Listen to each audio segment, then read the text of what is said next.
wanted to find, if possible, the most successful bank robber in history, or at least one of. And I stumbled upon a story of this guy in Seattle who had robbed, I think, 30 banks in 52 weeks, was finally arrested. But it was a small story in the Seattle Times. There wasn't really a lot about him. His name was Tony Hathaway.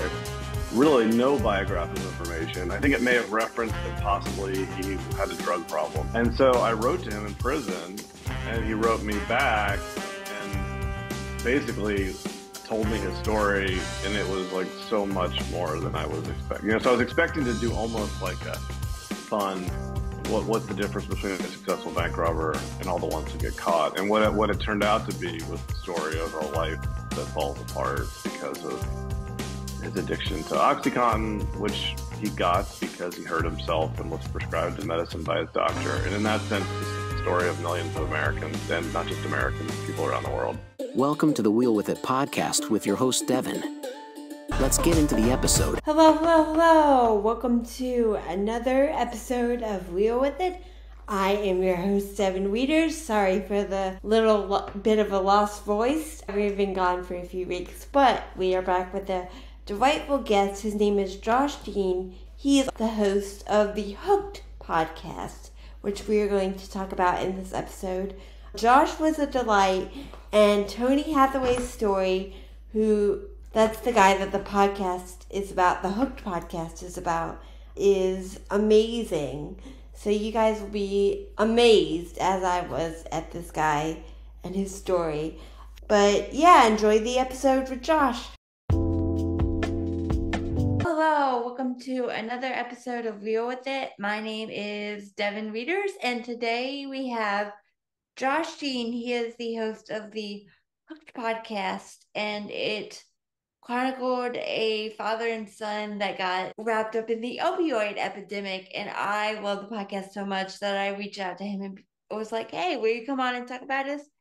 And he graciously agreed to be here. So, Josh, how are you? I'm good. Thanks for having me. I'm happy to talk about this project. Tell us about yourself, and then we'll go from there.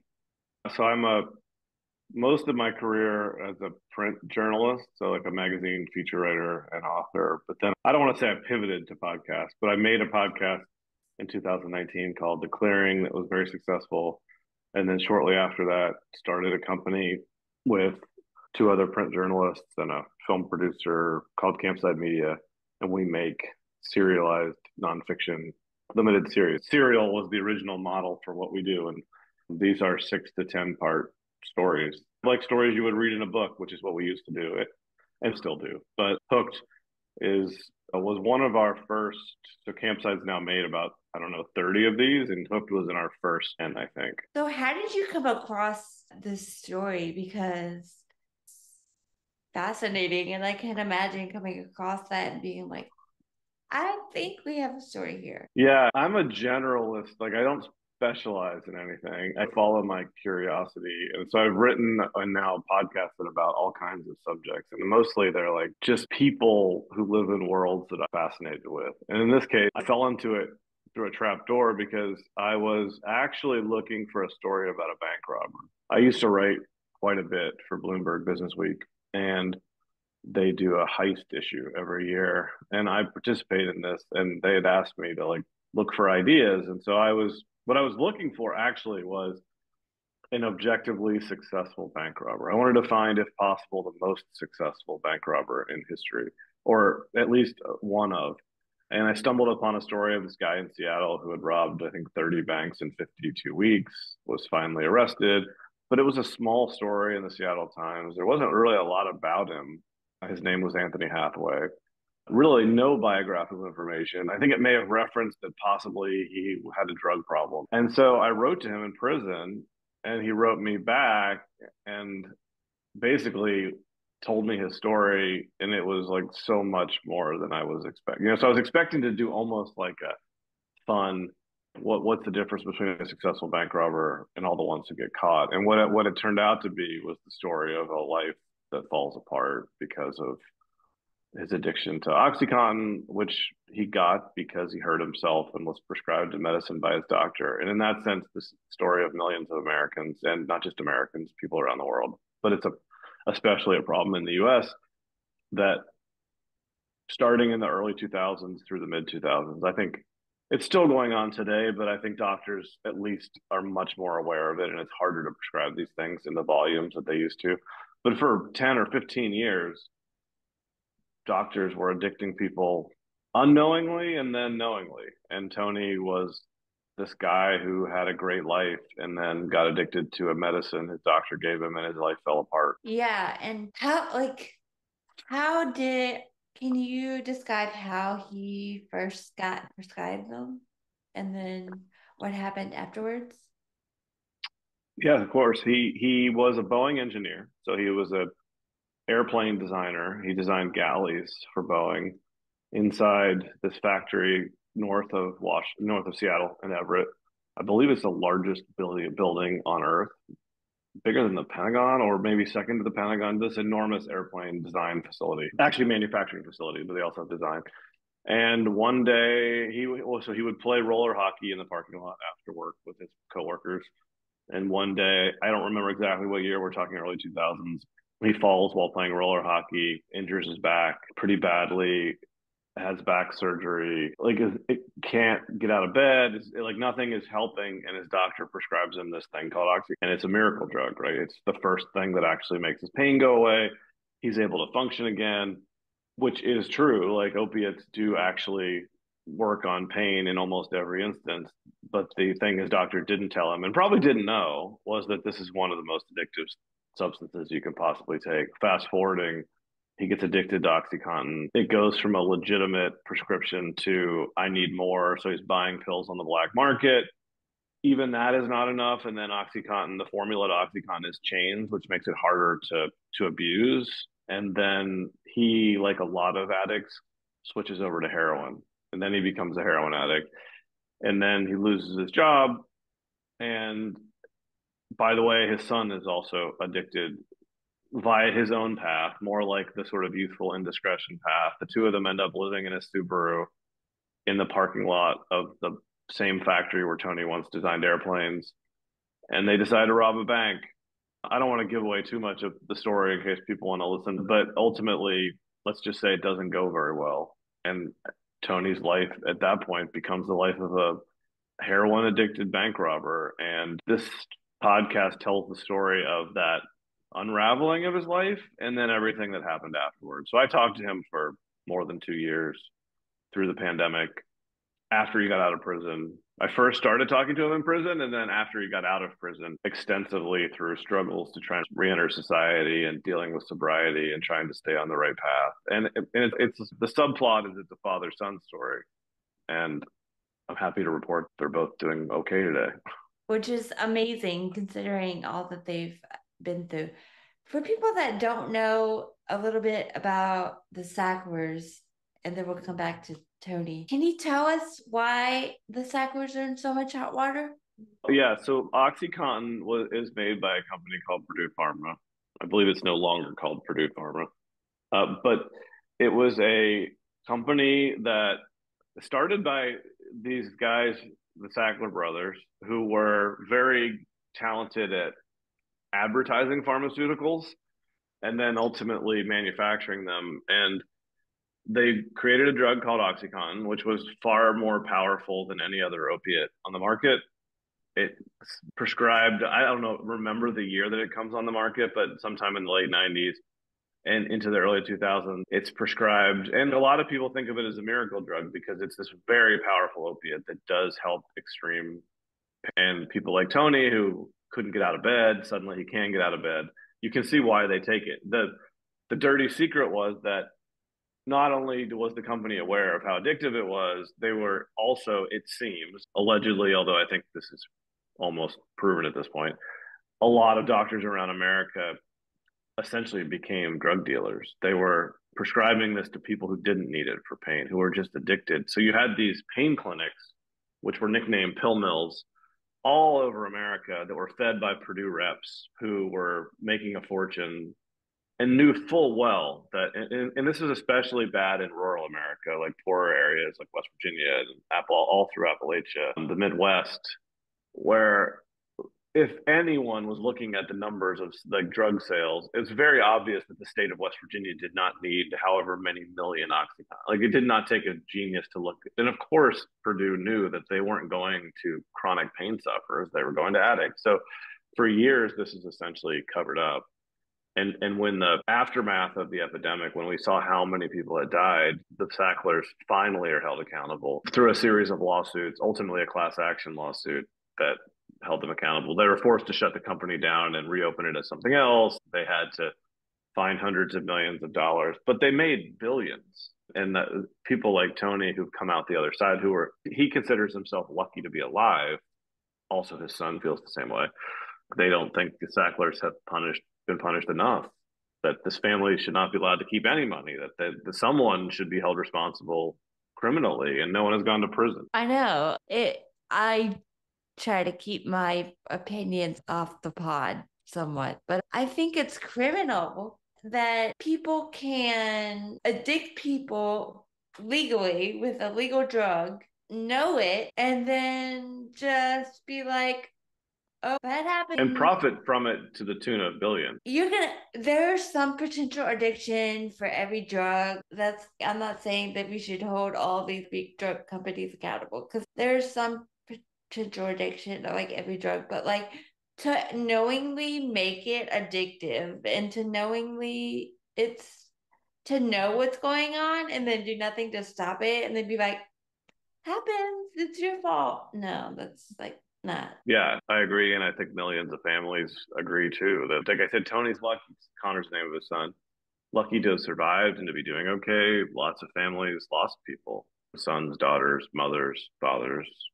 And it's not an exaggeration to say that the fentanyl epidemic that we're currently dealing with, which is arguably worse, is a byproduct of the opiate epidemic largely caused by Oxycontin. Now, we can't blame Oxycontin completely, but it was seemingly the largest factor in the epidemic. A lot of the addicts who survived, who moved on to heroin, who continue to do heroin, are now using fentanyl, is now killing people, not just addicts. Fentanyl is killing children who accidentally pick up the wrong thing because it's so concentrated. So while I don't think it's fair to say the Sacklers are responsible for the fentanyl epidemic, they certainly played a role in creating the addicted hordes who are now using fentanyl.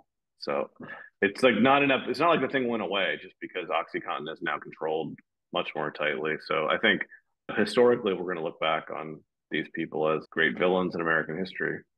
First of all, have you watched Painkiller on Netflix? Not yet. It's in my queue, but I haven't watched it yet. I'm aware of it though. I highly recommend it to anybody. It's a fictionalized version, only in that they've changed little things and they have actors playing the people instead of the real people. But it is so appalling what they did to push this drug and to get it approved by the FDA, which is a whole nother thing. And yeah, and there's definitely a reason to hold certain people at the FDA accountable. The U.S. government did not do its job in this case. And in fact, when you learn some dirty things about the pharmaceutical business and its interactions with the government, and like several people who worked on the approval of Oxycontin ultimately went to work at Purdue Pharma afterwards and profited from it. And I think that happens quite a bit. There's like this private sector government, the people go back and forth sometimes, and that means the government is not always doing its job. And this is just an egregious example. So I definitely plan to watch it. Yeah, it's amazing. I heard about it on Joe Rogan, because I listen to Joe Rogan once in a while, and this thing's amazing, and it's about the opioid epidemic. So I started watching it, and I'm not a binge watcher. I'll do one episode here and then like another episode 2 days. I had watched all but one in one day and then finished the one the next. I was just spellbound by what these people did, and I'm like, what in the Totally, I know. So what was it like when you first met Tony in prison? I've done other stories with convicts, and I've corresponded with people in prison. And what's amazing about Tony is that almost from the very first communication, if I could go back and find the email, he was just so incredibly honest. He's likable for one thing. If I've listened to the podcast, you obviously know there's something very approachable and charming and also vulnerable. He's not willing or he's not afraid to talk about the worst moments of his life in ways that are not flattering at all. And he was, He you know, and so definitely doesn't have a filter. Like he does he not. No, you're right. And no. as a journalist, that's a gift because everybody, when you want to aspire to tell someone's story, you expect them to keep certain things from you. And this was a guy who was just willing. And I think it was, he described it to me, maybe even on the podcast, as a kind of therapy to him. I think he felt very guilty for what he had done, even though it wasn't his fault that Connor had gotten addicted. They did use together for a while, and I think he'll live with that guilt forever. So some part of being honest was atoning for that and holding himself responsible by telling his story and understanding that people were going to judge him for it. But I also just think he's one of those people who isn't afraid to tell you the bad parts. And yeah, it was incredibly refreshing. So like it did not take me usually when I often do these projects where I spend months, if not a year or years, talking to an individual or a couple individuals. And it takes a while usually to get them comfortable with you because the journalist source relationship is weird. You've always got a tape recorder or a pen. They know everything they say. You're either writing down or memorizing. And so there's always this artificiality about it. With Tony, that's basically never existed. He just talked to me and told me whatever I wanted to hear and including the bad parts. And the stuff with his son is harrowing. And obviously there are people who will listen to that and think you're a bad person. And he understands that. I think there's nothing I can ever do to change it. I would not apologize for it. All I can tell you is in that moment, it felt like the right thing. I would rather be using with my son than him using on his own. And Connor said the same thing about his dad. I interviewed them separately. He said the exact same thing. He said, I understand people will be mad at my dad. I blame myself. But I felt like if he was on his own, he's likely to end up dead. So at least we can look out for each other. And even Connor's mom and Tony's ex-wife, unsung hero of the story, she's very magnanimous about it in retrospect and has a good relationship with Tony and obviously was very mad at him at certain times, understandably, but now is able to that she appreciates the story of the addiction and what Oxycontin was and what happened to them, has been able to let go of all that anger and hurt, and now just wants them to be okay. She's moved on, she's remarried, she's got a good life, but she wants Tony to do well and obviously wants Connor to do well. It was a gift of a story in that sense. It really connected with people. I think either you knew the opioid epidemic too well and it felt good to hear somebody else's story, or like a lot of people, including myself, I knew it, but I didn't really understand it. And then I lived this story for 2 years and I came out the other side with a completely different understanding of what this was. And that's what it was for me too. I was like, wow, to hear from the family and like how much they changed and all that stuff. I'm like, one little drug can just destroy everything. And it's crazy. It's just crazy how this family destroyed millions and millions of people's lives. And I know. And I think probably this show, I would say like the show resonated in a way that nothing else. I've made some very popular stuff. Some of these crime shows we do are like have huge audiences, but I never got as much mail, like emails. And if you read the reader reviews on Apple or listener reviews on Apple Podcasts, they're very gratifying. Not because they're telling me I'm talented or anything, but because they're like, this story really moved me. And I felt like privileged to have told it because I think part of what we're doing is entertainment, but a big part of journalism is trying to make a difference or trying to tell stories of people who wouldn't otherwise be heard or to bring to light the kinds of things we need to be thinking about and talking about. And I think this story had all that. And that's just thanks to Tony being. yeah, Tony is great. Tony's funny.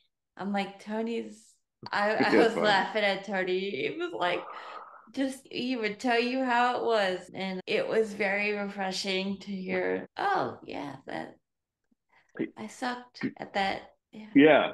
And he had a good sense of humor about even the worst stuff. Now he also was emotional. You heard it. He cried at times. He was quite mad at times. But considering what he'd been through, pretty incredible spirits, I would say. Can you tell me about just, first of all, how Tony would rob these banks, and then about him going to prison and struggling to re-enter society and some of the stuff that came with that? Sure. So Tony was an engineer. He designed airplanes, like I said, galleys, but parts of airplanes. He was an engineer by trade. So he's a very analytical, detail-oriented person. And so when he started robbing banks, it was only to fuel his addiction. So it's not like the kinds of heists we imagine from movies where it's a gang and they wear special masks and they rob $10 million from a armored car or a vault.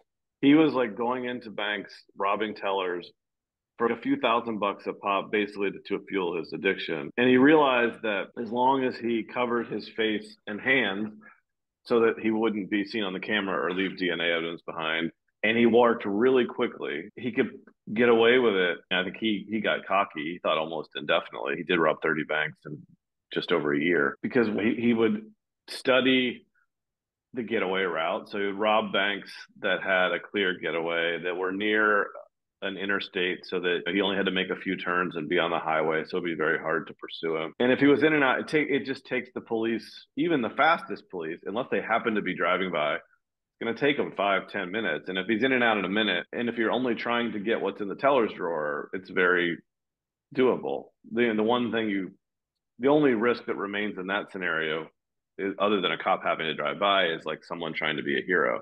And Tony didn't want to carry a weapon. That was important to him. He was not there to hurt people. It was, even in his darkest moments, he tried to have a moral compass. Now, like, no one is going to justify. I'm certainly not trying to justify robbing banks, and neither is he. No, but And it does show that he only wanted to fuel his addiction and had no desire to hurt anybody else. yeah, exactly. And it was very important to him to not. So that's why he didn't want to carry a weapon. He didn't want to have to touch any, like, physically, get in a fight. So he was actually quite afraid of the hero customer who might stand up to him, or a guard who happened to be, he didn't notice. And that, unfortunately, I think there was only one case where someone even started to, and it didn't. He had to run away. So he was pursued at one time by a customer. But other than that, he would get away with a few $1,000s, and that would cover his addiction for a week or two, and then he'd have to do it again. And it was basically a full-time job, exhausting and stressful. And when you think about the risks that you go through to rob 30 banks, and I think his total for all the robberies was like $70,000. So he made like a middle class income, putting himself at risk there. Because anytime you rob a bank, you could be shot, right? There could be a person inside carrying a concealed weapon. A cop could come in and get, like, all kinds of risk. And that also speaks to the desperation of the addict. Once he lost his job, he needed to support his habit. And this is a really important thing to think about, to know about opioid addiction, is that, and it's something I learned. I guess maybe I knew it on some level, but I didn't totally understand this until Tony talked me through it, which is like, we think of drug addicts as chasing a high. Like, that's the public general perception of, and it's why we look down on addicts. I think, oh, they're just out for pleasure. They should just not do that because that's selfish. With opiates, it's not the high that they're chasing. They're trying to evade the low. And it's when you're addicted on that level and you don't have access to the drugs, the crash, as described by Tony and subsequently many others, is like the worst sickness you've ever had. It's so miserable that you will do anything to not experience it, which explains a lot, right? You're like, how could a guy with a great job end up addicted to heroin, living in a car, robbing banks? That's it. He basically was like, I will do anything to not have to feel that way. And it really puts a different spin on addiction, where you're like, this is not about people who are trying to go out and have a good time. They were not like shooting heroin and going to clubs. He was trying to not feel like death. And it's really tragic to think how many people out there are living that experience even today, that's what your life becomes. And he said, you really start to set your life, your clock is just, when's my next fix, when's my next fix, when's my next, and you're constantly living in panic of, I know in 4 hours, now 3 hours, now 2 hours, now 1 hour, if I don't have money to score, I'm going to go into withdrawal and I'm going to want to die. And it's not, when you think of what that life is like, it's pretty bad. And like, NFL is like the food times 1,000. yeah, that's what people will tell you, that the worst you've ever felt, the thing, like when you are in bed and just rolling around groaning, thinking, I'd almost rather be dead. That's what it feels like. And it's predictable, right? It's coming. When we get sick, we don't know it's coming. It just happens to us. And we know intellectually we're going to get better eventually, hopefully. But in this case, you're like, it's coming, and I know it's coming, and I know when it's coming, and I know what it's going to feel like. Therefore, I have to stop it. Imagine if the worst flu you've ever had, and you know it's coming tonight at 5 o'clock, but you could stop it if you do this thing. But you would definitely do almost anything for that thing, because you're like, I don't want to feel that way again. And yet, of course, the that is not a story that ends well for anyone. There aren't a lot of stories of people who live with an opiate addiction for 20, 10, 20, 30 years. You almost always end up dead. I think in Tony's case, getting arrested saved his life. After his 30th bank robbery, he's caught, he's arrested, he goes to prison. He goes through withdrawal in King County Jail in Seattle under horrible conditions. Sounds just like some of the worst days of anyone's life. But gets sober, focuses on his case, understands he needs to go to prison, is not fighting, but basically doesn't want to go to prison for the rest of his life. He starts to feel like, I deserve to be punished. I'm not doubting that, but I don't think this was all my fault. I didn't hurt anybody. Therefore, I would like to do the least amount of time possible. So he spends 2 years in King County Jail. Jails are meant to help house people between arrest and conviction. They're short-term storage facilities. You don't have private room. You don't have your private bathroom. You're like in there with drunk and drug addicted and dangerous people. Most people want to get out of there and go to prison as quickly as they can, because in prison you get your own room, you get a TV, the food is better. It's not great, but it's way better than jail. Tony spends 2 years in jail trying to get his cases reduced so that once he goes to prison, he won't have to spend 20 years there. He can come out and still be a grandfather who's youngish, and it succeeds. So he only did, I think, in total 5 years, including those 2 years. And so, what were some of the struggles for him re-entering society? I think I learned a lot of things from this story. And again, we've all heard that it's difficult for ex-cons, that, and it's similar, I think, to the way we look at addicts. So if there's one thing I hope this story does, it's change the way we look at addicts. But I would also say I hope it changes the way we look at people who go to prison, which is not everybody who goes to prison. In fact, most people who go to prison are not like irredeemable monsters, rapists, murderers. A lot of them are people who've just made really bad decisions. And we shouldn't condemn them forever to a life of misery in prison, let alone when they get out. And what happens when they come out, and I think this is the case with Tony and certainly millions and millions of people, is that you have this scarlet letter. Like, I'm a felony ex-con. In Tony's case, a guy who robbed 30 banks. And so employers are not looking kindly at that. And I think we don't do a lot to support ex-con. There are definitely programs, and I think certain cities and states are better than others, and probably there are plenty of people out there in the nonprofit world who care about this. In practice, what happens is you come out and nobody wants to hire you, or you can get a job. But think of a guy who was basically designing airplanes, and now he's like struggling to get a job working at a gas station. And not that there's anything wrong with working at a gas station, but you're going to make a lot less money than he used to make, and not a lot of stability and not a lot of benefits. And I think it's sad that we let people go committed a crime, but then you should come out and be able to be like, I did something bad, I was punished for it, but now, like, why do I have to keep being punished for it? And I think in his case, again, he's an amazing individual in the sense that he doesn't complain about it a lot. He doesn't seem super resentful, bummed. He would like to go back. I always thought the best PR story in the world for Boeing would be that they should hire him back and tell that story publicly. Here's a guy who worked here, was a valuable employee, went through the worst, became a bad person, or arguably, and now is here again, like showing that you can go through something like this and come out the other side and still be a valuable member of society and a team. Like he could certainly do what he was doing before just as well. And I think he would do it for half the money, frankly. I think he would just, at this point, almost go back to starting salary and just say, I understand I can't have my big job back, but like, just give me a chance. I know. And I guess their thinking is and you can't have people that could potentially relapse working on airplanes and stuff. But how long has it been?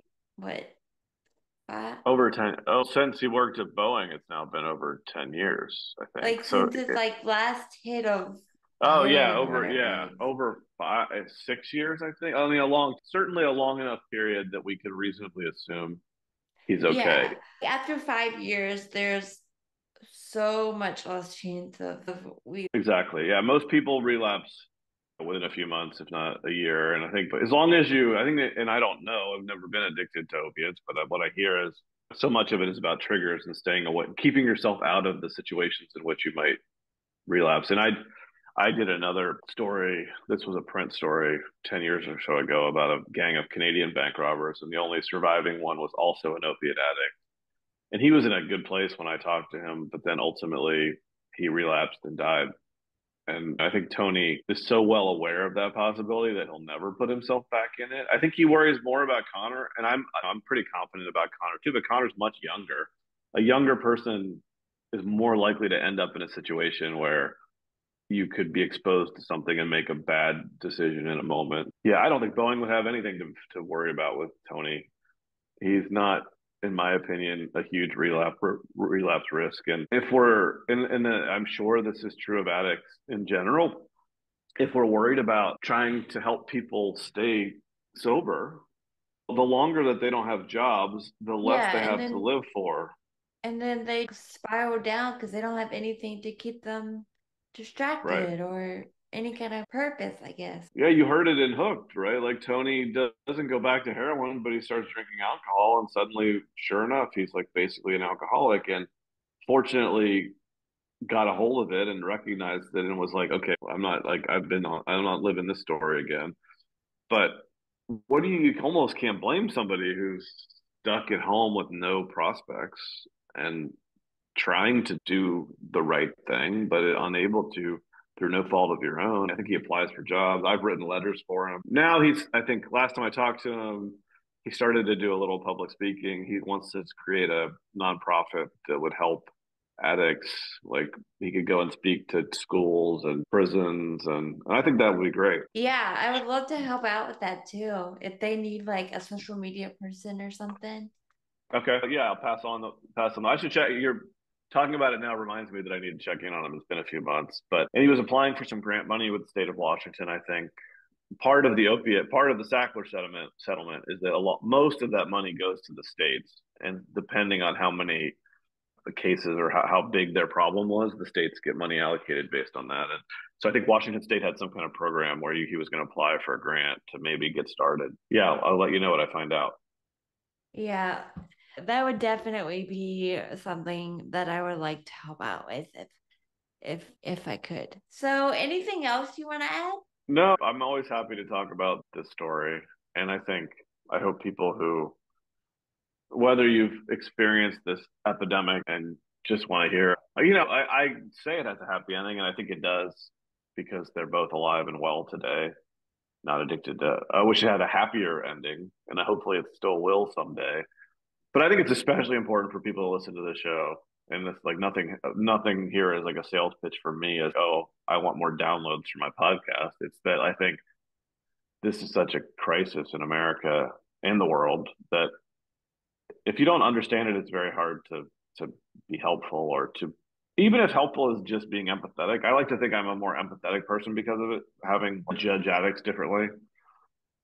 And I think that's really important because if we vilifying addicts is part of what creates the problem, and because they have to live in the shadows, they make bad decisions, family members like cast them out, law enforcement treats them poorly, and it's a disease, right? That's not a euphemism. It is legitimately a disease. Your body cannot function without these substances. And I think one of the powers of the show is that it takes you inside somebody's life and you come out and think, wow, that could happen to me or my brother or my dad. And without that kind of understanding, it's very easy to just say, oh, those are bad people. That just happens to the bad people. Well, that's not true, right? That's definitely not true.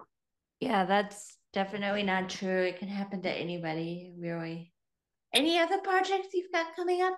My company Campside, we're making a lot of podcasts. So almost every month we've got something coming out. I'm working on one at the moment that I can't really talk about yet, but hopefully my next show will be out in the spring sometime. Very different story. This is like the common thread for me is that every project is very different because I did before Hooked, I made a show called Chameleon Hollywood Con Queen, which is about a con artist, and then before that was The Clearing, which was about the daughter of a serial killer trying to reckon with her father's legacy. Then I made one about a screenwriter who disappeared and perhaps was involved with the CIA. My next one, I would say, is set in the world of financial crime and colonialism. Yes, and you are such a great narrator. And so I cannot wait to hear like what you do next because you find the weirdest stories. Thank you. And I mean that as a compliment. I take it as a compliment. No, it's always what happens to fascinate me in the moment, and often that is just like the strangest stories. But they're always at the heart. They're stories about people. I'm like, well, what makes these things good is that the people that they're about are willing to tell you their stories for one thing, but also have lived interesting lives. So where can people follow you on social media? I think my handle on almost everything is Josh Dean 66, which I was it was like randomly the Yahoo address given to me a long time ago. There's no significance to it. And then my company is Campside Media. Yeah, I think we're just Campside Media on most stuff. And if you like this show, I would say it's indicative of the kind of shows we make, which are these 6 to 10 part stories about really interesting, surprising people and events. So yeah, happy to have new listeners all the time. Yes, hopefully we'll get you at least one or two. We don't have very many listeners, but hopefully we'll get at least one or two. Thank you so much for coming on. We will include all the links to follow all the things in the show notes, and we will see you guys next episode. Bye, guys. Thank you for joining us. We hope you enjoyed the show.